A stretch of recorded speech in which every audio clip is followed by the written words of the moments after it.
Okay, good morning, everybody. I think we'll get started. Thank you for coming along this morning and welcome to this latest breakfast session. It's fantastic to be joined this morning by UniSA's Dr. Helen Banwell. She's a senior lecturer with the School of Podiatry here at the University of South Australia, and she led the team from the podiatry department that won the 2022 AAUT citation. So she's very accomplished in her field, and she's going to speak to us today about the project I think that won the citation. And she's the team have done extraordinarily well, and it's been quite fascinating. So we look forward to hearing from you, Helen. Before I pass over to turn over to Helen, I'd just like to acknowledge that we meet on the land of the Kaurna today. These are the traditional lands of the Kaurna people on the Adelaide Plains, and that we respect their spiritual relationship with their country. We also acknowledge the Kaurna people as the traditional custodians of the Adelaide region, and that their cultural and heritage beliefs are still as important to the living Kaurna today. So I will hand over to Dr. Helen Banwell. Thanks for being there, Helen. Thanks, Stuart. And thank you all for turning up, because I don't know where you're all coming from, but this morning it was particularly chilly to even contemplate getting out of bed for a breakfast meeting. So well done for being here. And I was smiling away at Stuart's mention of being accomplished, because I will confess about 5 minutes into this particular presentation about just sometimes not that accomplished, more luck than anything else. So I'm just going to share my screen. And sorry, Stuart, I just threw you off there. I've got a bit of a presentation here. So I'm hoping that you are looking at a PowerPoint. Is that right, Stuart? Yes, we can see it. Excellent. You can see the slides on the side. I'm not sure if that's what you want to do. Oh, okay. I'll just swap my view around. Yeah, it's totally fine if you want to do that. Yeah. Is that better? That's a full screen? No, that's exactly the same, but it's fine. Okay, well, you'll just get to see my notes down the bottom of my screen, so that's fine.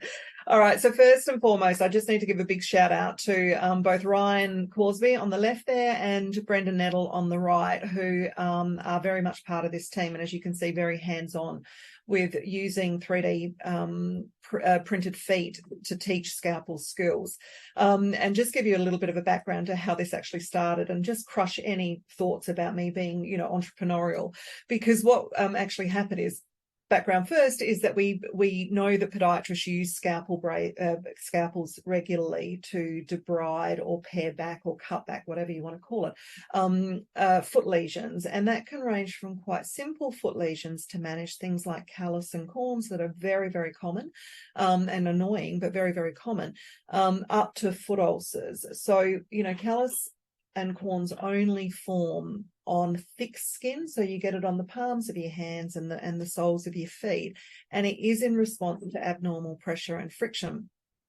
Foot ulcers, on the other hand, generally develop. An ulcer by definition is a wound that hasn't shown any signs of healing within a couple of weeks. So by definition, you've got to be reasonably compromised in your healing for an ulcer to appear on the foot. And sadly, you can get ulcers all throughout the body, but sadly, the skin on the foot being, over 4 times thicker than anywhere else, when you get an ulcer there, one, it's going to callus up because of that abnormal pressure and friction you're walking on it, and just that thicker skin physiology.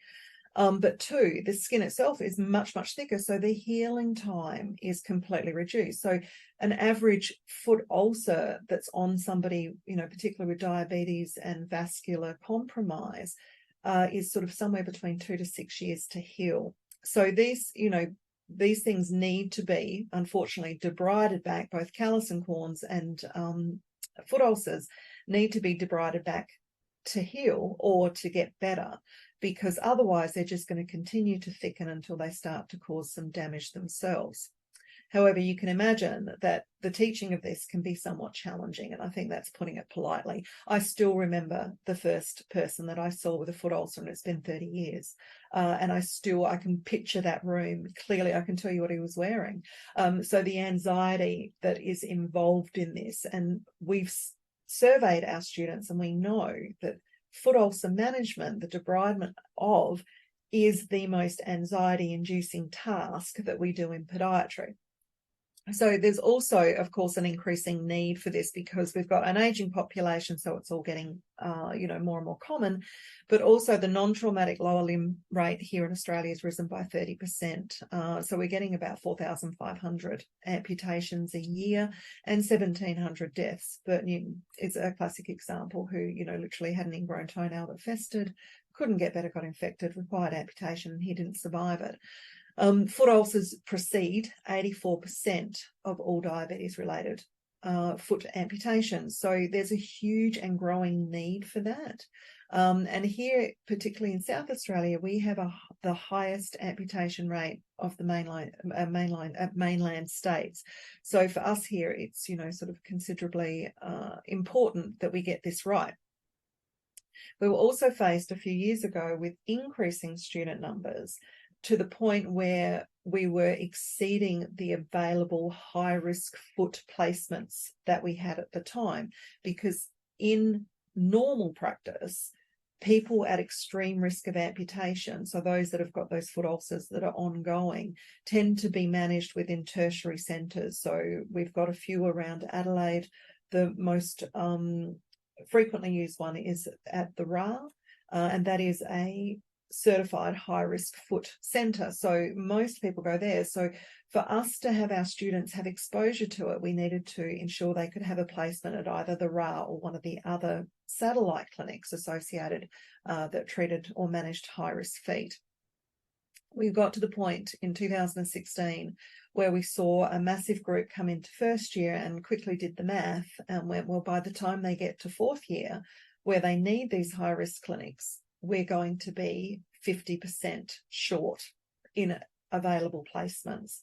And so, your options are you either try and double your placements, which wasn't going to happen, or you come up with alternatives.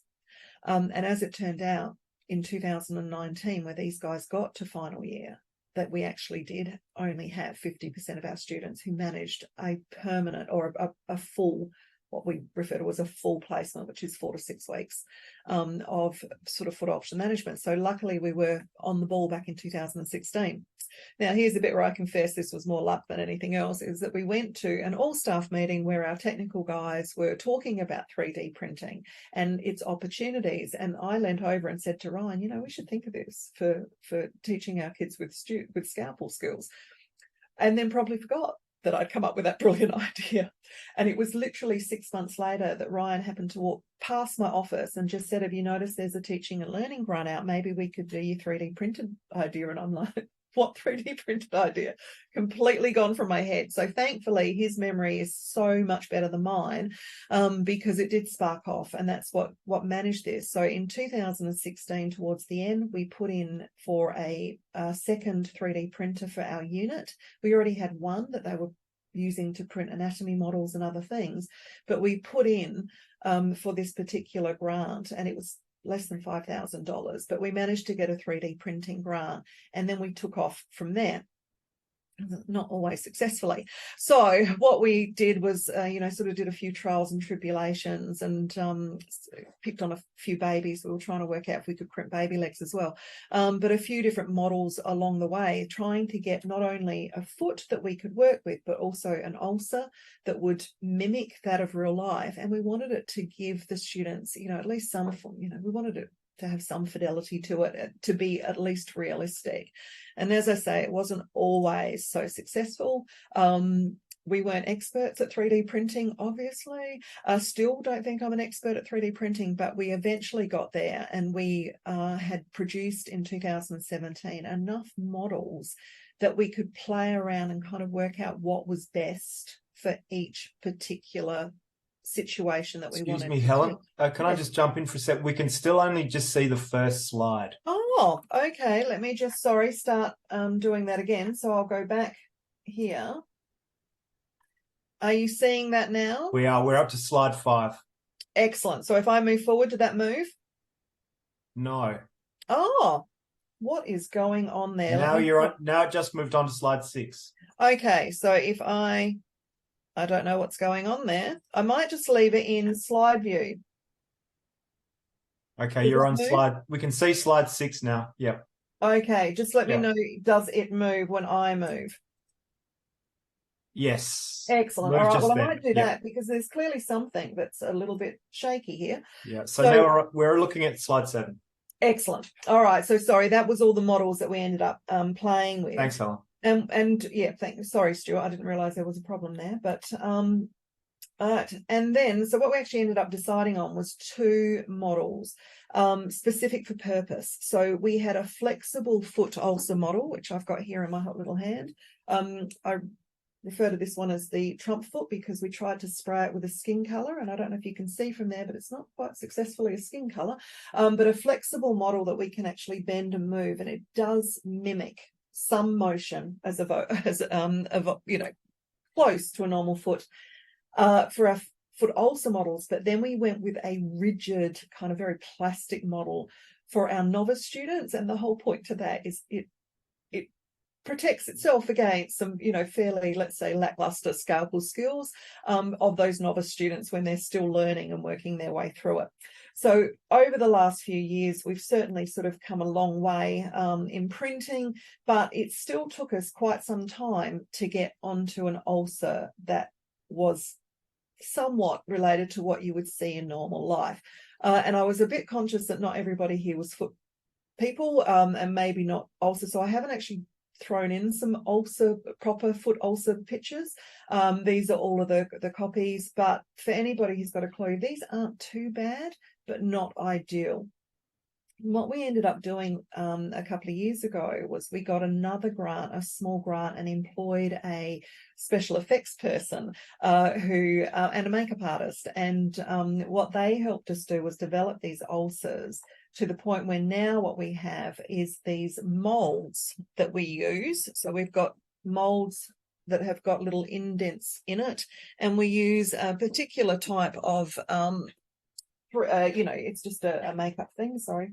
Wrong side, so it's sort of clear. And you can mix it up, and it's like a second skin. It's used a lot in wounds and, for sort of creating trauma in TV. And so we literally just pour it straight into our molds, wait until it hardens, peel it off, and then we can stick that straight to the feet.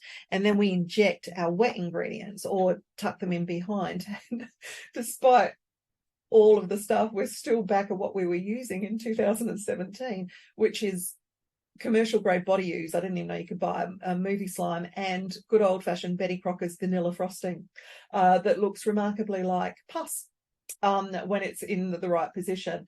So what we ended up with was this particular thing here, and I'm hoping this is going to play. Let me just, don't know if it'll play in this thing, but yeah. So anybody who knows foot ulcers or foot skin, how it debrides, I think you can imagine, you can sort of see how well that mimics that secondary skin. And of course, when you get to those wet ingredients, you actually get a lancing moment where, the sort of the fluid oozes out. And so for students, this is quite close to what you would often see in real life. So we're a bit excited about our new models. So then, of course, once you've got something new, you want to evaluate, is it making any impact at all? And so we set about doing some research, and we had 4 main questions that we were really interested in. And that was, could we swap these models out for real life teaching? Because, again, we knew we were going to be in a bit of trouble. This was 2019, so a little bit serendipitous because come 2020, we actually had to use these models in lieu of real life teaching, given that we were shut down for COVID. But our main thing was, if we're using these models, does it impact on that anxiety that I was talking about that students have and their confidence around their ability to scalpel for the first time or scalpel onto real people or manage a foot ulcer? We also wanted to test our perception, the students' perceptions on how close to real life this was. So we did some fidelity testing.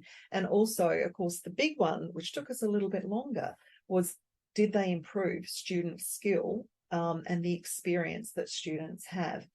So I'm not going to bang on too much about methods because the first 3 questions were covered in a publication that came out 2021, where we looked at their, could they be used in lieu of teaching? Did they improve confidence and anxiety? And did the students find the level of fidelity acceptable? But I'm just going to go over the highlights now. So evaluations of their use, we did could they be used in lieu of standard teaching methods originally in novice students, because that was the group that we could have access to at the time, and also, an important group to know, could we use models instead of real people? And the way that we did that was a randomized control trial, and the outcome measures that we used were a validated and reliable source of competitive state anxiety inventory. So that's the CSAI2 that we modified to use in this situation, and then a purpose-built VAS-based questionnaire, just asking some really basic questions around their confidence, their anxiety, to do a few different things. What we found was, and this is us teaching, so what we did is we separated our second year class at the time, and we gave half of them standard teaching, and then we gave the other half foot models to go. And you can see the soap sitting in the middle of that table, and that's left over for, because we did the standard teaching first, and that's left over for the way that we normally teach students, was using soap to debride and to what we call a nucleate, which is to take out small scoops of stuff which mimics a corn in real life. So that was the first group that we did it on. You can see we do it in quite small group training. So we had several groups come through the day, and we gave half of them a 3D printed foot and half of them standard teaching. And we did a 1 hour standard time of technique skills, and then we let them go on their merry way. So remember, this is based on a 1 hour thing.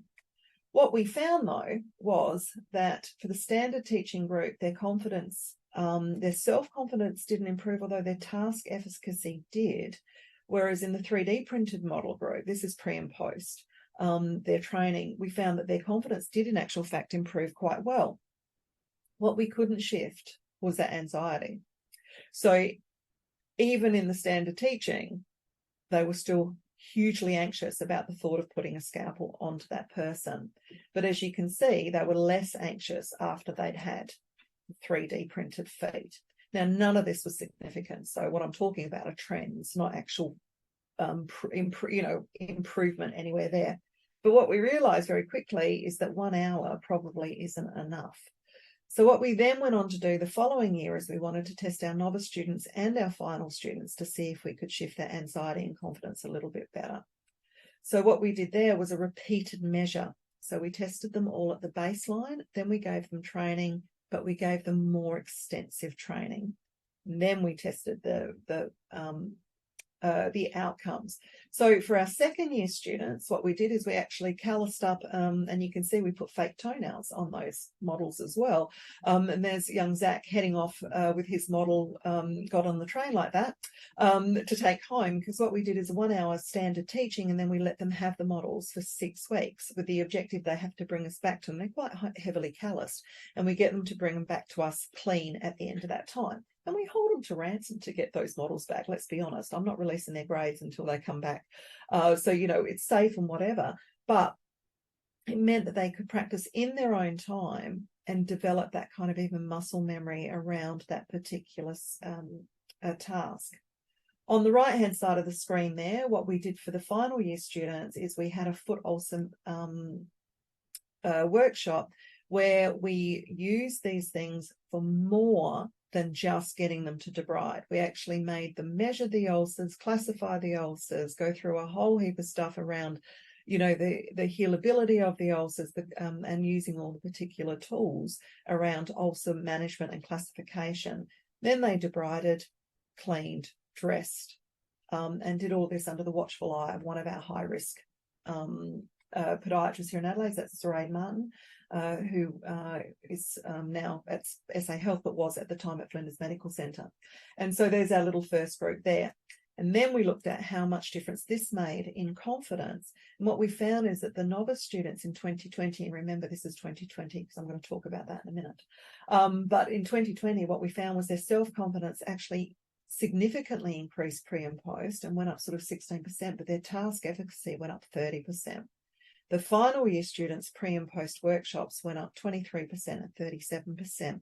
And we've run this study a couple of times since. And what we found is the fourth years are now sitting around that 40% confidence increase. And the second years haven't moved. They've stayed pretty static. So we're pretty comfortable that this is a really good reading of how much more confident they can feel after you've given them a little bit more of an extended experience using a 3D printed foot, where of course the main point for them is that the consequences aren't as tragic if something goes wrong.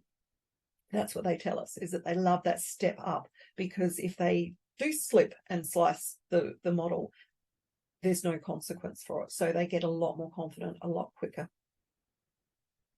Of course, 2020 hit, and we were forced to use these models in a much different way to what we ever interpreted, because we ended up having to post out a model and a whole kit to all of our students, and we managed to maintain our teaching for our second year students, our novice students, all the way through, because, as I said, these 3D printed models had toenails attached.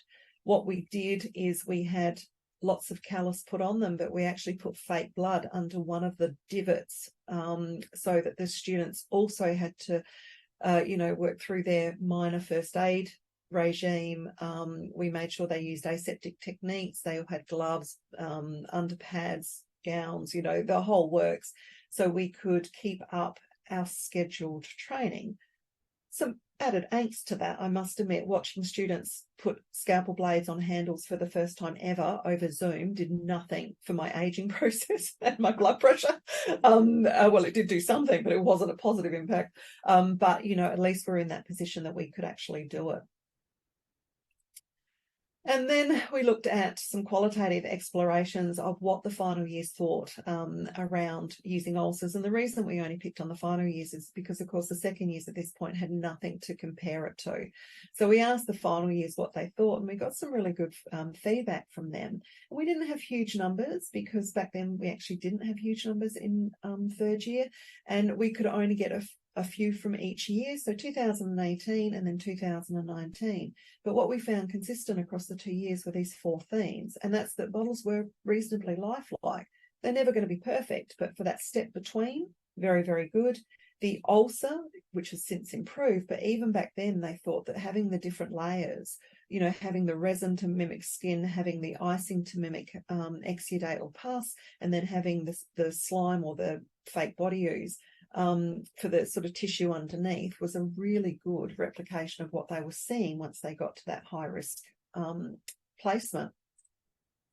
They also noted that their previous experience affected, or previous exposure affected the experience, because we are so limited in our high risk foot clinics. And the placement opportunities, they start really, really early, sort of at the end of third year. So a group of them had already been through their high risk clinic. So of course, for them guys coming back to these models, it wasn't as sort of precious is the word one of them used.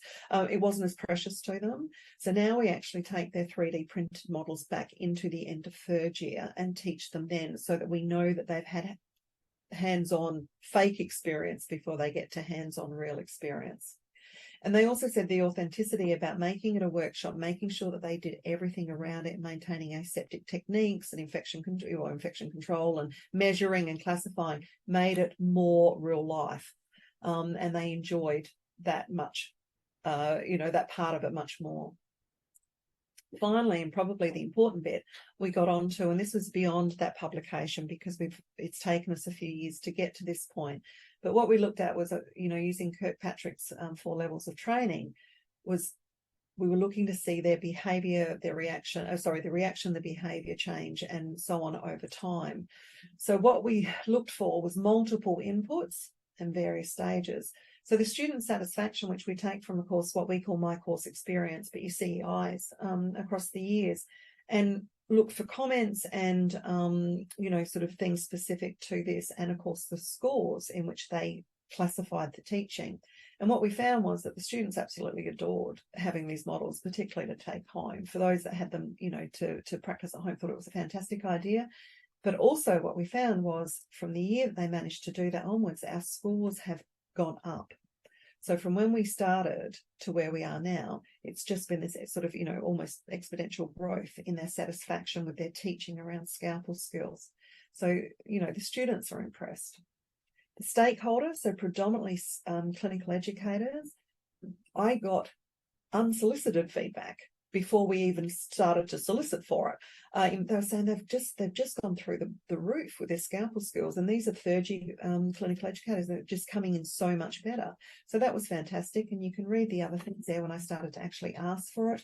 These last two comments were again unsolicited. We took them out of the student marking sheets, so nothing that we particularly sought. But what we found was that the students who had training before they went to their high-risk placement were scored significantly higher than those that hadn't, which is the other reason we moved our training back, to ensure that they all had it before they went to placement, because it was a bit unfair on the students. And they felt that was a bit unfair as well. So overall, pretty impressive from stakeholders. We then went to graduates who had been on and, been working for a few years to see what they thought of, since they've been graduated. It was all anonymous. Just tell us what you thought about using them. And what we found is that they were all seven that replied. I did a massive Twitter and Gram push on this, but we only got 7 people. But they were all satisfied, or strongly satisfied, with the fidelity of the models, but they were confident, or strongly confident, that it had in actual fact assisted their work readiness. So to me, massive win. So overall, the evaluation of these things has proved that for every step of the way, they've been, a bit of a bonus for our teaching. And they've also gone beyond just the undergraduate stuff, because we collaborated with Newcastle Uni, particularly Dr. Peter Tahan, for a workshop that they ran there. So we gave them the files, they printed off their own feet, and we ran this thing. But for postgraduate podiatrists. But what's triggered us most is that even practicing podiatrists only had a 60% confidence in their ability to manage a wound.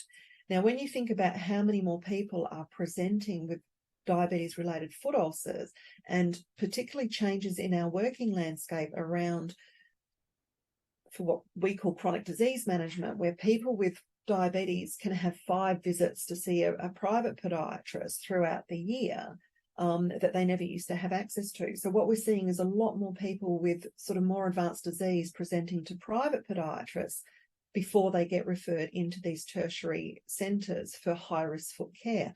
So the fact that only 60% of practicing podiatrists, or they only had 60% confidence in themselves, it to me screams that we need to start running these as postgraduate courses. We also know that 5 of the 10 Australian providers of podiatry degrees are now using 3D printed foot, some of them in collaboration with us, some of them off their own backs, and 4 of the UK providers too. So I've given it to I've given the files and the technology to 4 of our UK providers. We also very pleasingly worked with Motivation Australia to help upskill some of their health workers, because in the Solomon Islands particularly, where the diabetes and the amputation rate is through the roof. And so we gave them some of our 3D printed foot, and then looked at very small numbers. We only had 4 of their health workers, but found that they had a much greater increase in confidence of offloading their 3D foot ulcers. And this is us here. So these are our 3D, our health workers in the Solomon Islands. And there's Tom Fitzpatrick, who's one of our ex-grads, our alumni here, teaching over Zoom on how to offload diabetes foot ulcers until they can be treated accordingly. And I also have to say, from my perspective, this thing has been incredibly career enhancing. We started getting a Uni SA Teaching and Learning Award. That's us on the left there, Brendan, myself and Ryan. I got a Women SA Science Award for leading this through. And then, of course, as Stuart's already mentioned, that was us getting the AAUT a couple of weeks ago with Joanne Sist. So from my perspective, it has to be, one of the best things. So considering I nearly forgot it, very serendipitously, it's proven quite well. And last but not least, we also have a 3D printed foot chandelier hanging at our modern Museum of Discovery here in South Australia. So the MOD, as we call it, which is also currently up for an Images of Teaching award. So if you're so inclined, you can please vote for this picture on there and help us out with that. And that's been done. Thank you.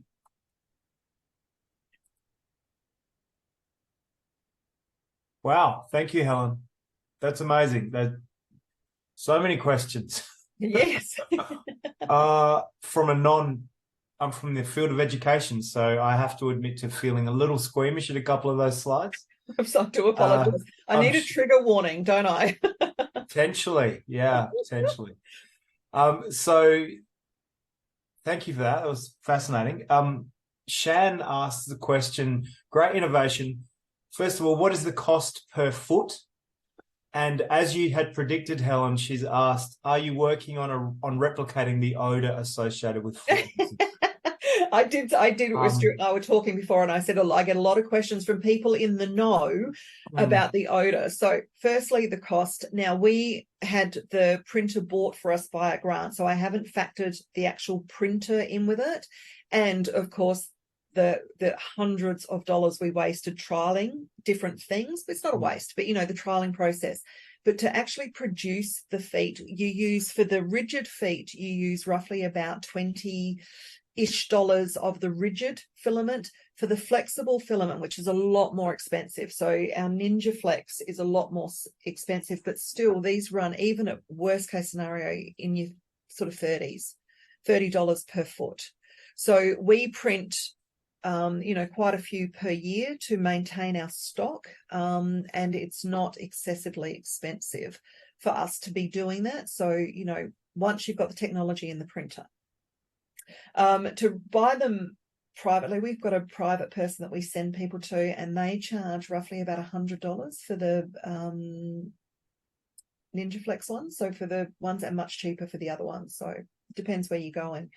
But the smell, yes, there's and again, sorry, Stuart, for anybody who's at all squeamish, this story is revolting. So we worked a lot on the moulage about trying to get that sort of workings of a true ulcer, and anybody that's worked in foot ulcers knows that smell is considerable. The smell of gangrene or any form of infection can be incredibly strong.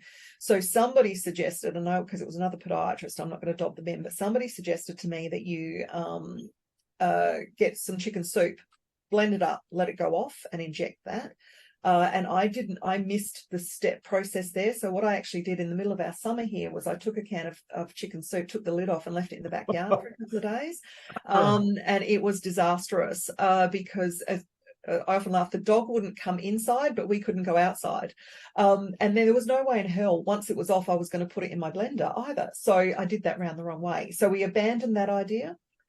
We worked with a food chemist who we still have contact with about injectable scent, and that is still absolutely on the cards. However, the only reason we haven't taken it any further is because our podiatry clinic here, where we do our training, has no windows and no external air supply. And I've got to be honest, we did it out of self-serving means, in that the clinic would smell. Somebody goes in there with hot food and the smell lingers. They walk past with hot food and the smell lingers for a couple of days. And we just thought, we can't do that to our public arriving patients or ourselves, to be honest. Am I right in thinking that sometimes you post them out to people?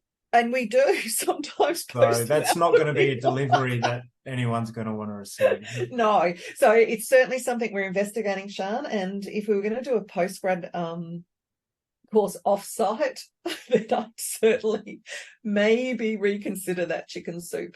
Right. Maybe not. Wow. Okay. Well, Charlie asked, how often can you reuse the feet? Oh, we reuse them all the time. So in the original year, and I have got a great photo. We put it on Twitter and got a huge amount of attention. In fact, it got picked up by the media. But I have got a great photo of years ago where we had 40 feet and we were putting the callus on them, which is just the same resin a very similar resin, just without anything underneath it. And it looks fantastic, but they're actually reasonably robust. So we print a few each year to replace those that haven't survived our novice students or our final year students, let's say attentions. But the reality is they do survive quite well. So we hold our students to ransom and they have to return them, but we just stocked them up. So now that we've got a massive cohort going into first year, I'm going to be hitting up that printer a little bit more this year. Okay, fantastic. So how long does it take to prepare one of the feet? So to print, the printing takes forever. So the rigid ones, we can probably get 2 done a week. The flexible ones take a week to print. They're very, very slow. Okay. But the actual lesions, the new resin that we've got is much more forgiving. It takes it's probably got a 30-minute work time. So you can mix it up and you've got 30 minutes. So you can just sort of syringe it onto your foot models, but you can do a lot in 30 minutes. So we can do, out of one resin thing, we can do a lot of ulcers. Now we've got the stick-on variety, these things. We literally just add adhesive to them, stick them on. So I'll trim them up before I stick them on. But we just did these to suit our models, and so much simpler now to having to individually do it. But once you get them on, as I say, you either inject in with I tend to put the fake blood in first and then inject in with the icing, or you'll put it on first and stick this over the top. So the actual manufacturing process of the lesions from our perspective has halved in demand and time. Okay, fantastic. And the vanilla frosting smells a lot nicer than... much nicer. My office smells delightful, and so does the podiatry clinic, and that's the difference. I bet. So Anna's asking, how much do you think a printer would cost? It depends on which ones you get. I was talking with somebody, we've got a Future Industries here, and we're looking at using them for a lot of our printing. And one of their printers was $750,000. So no, I don't have one of those in my basement, but the one that we bought was about $3,500, and I believe that they are actually coming down in price, that sort of lower end. So $3,500 for a printer, and then you can use it. You just need to replace your filament. Yeah, I bought one last year for my son and I to use at home, and we got one from Amazon that was about $400. And they're the home, and that's the thing. So we're going to try and teach our students how to print them, because a lot of them have got them at home. So if we give them the files and show them what we're doing, then it's sustainable. Absolutely. So I wanted to ask you, are you continuing to use these with external students? We give them to the students to take home, but we don't have any external. You don't have online. No. You don't have online students. That was just a COVID emergency thing. That was a COVID, because we run a clinic here. So our students in second year go from using these to very quickly seeing real patients. Yeah. So that's our standard sort of stuff. So we had to flex a bit in COVID when we couldn't bring them in, because we didn't, one, have the patients, or two, have the ability to have them on site. But no, it is very much a hands-on profession, podiatry. Indeed. Okay, so before we go, I'd just like to ask you, what's next, Helen? Oh, honestly, so much next. So because I teach impeds, so we're very much looking, and I look like Dexter, I don't know if you can see behind me, but I've got a box of little baby legs just tucked into that first shelf so very much looking quite weird to people when they walk in. But I want to look at these for teaching around talipes or clubfoot management, because we serial cast children that have got club feet, and so you want these models that you can use these models to teach that sort of training, and also around lower limb development completely, because our hips and our legs start in a very different position, and that's hard to visualize.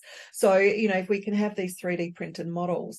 But I've become somewhat of a consultant unwittingly for other people, and I've had the funniest of conversations with our poor person out at V. I had a whole conversation with him around vaginas for our physio women's health people who sort of were wondering about getting some models made up for their students to practice on. So the engineer was all colour of the rainbow when I was talking to him, feeling quite out of his comfort zone.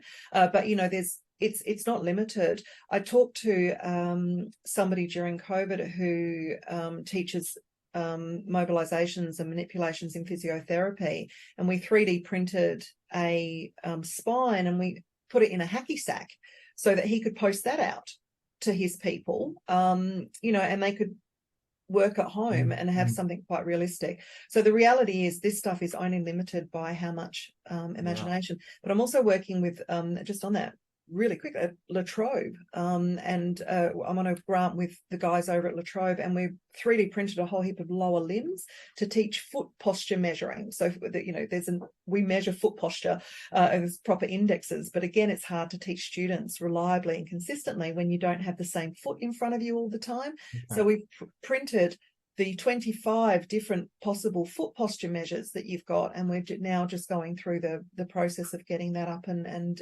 evaluating its impact. So again, for us, it's never ending. Yeah, I asked because I can imagine, office full of all kinds of body parts. You're going to have like a Frankenstein's monster of 3D parts there. Absolutely.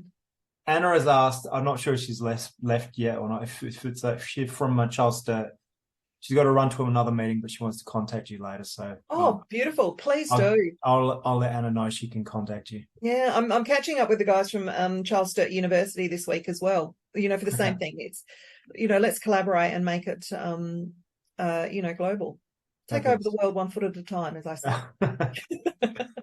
Thanks, Helen. Well, thank you very much for your time this morning. We really appreciate it. It was fascinating. And managed to keep my breakfast down, so that was good. I really appreciate your time. Not a problem. Thank you. Thanks for being on, guys. Much appreciated. Thank you so much, Helen. See ya. Bye.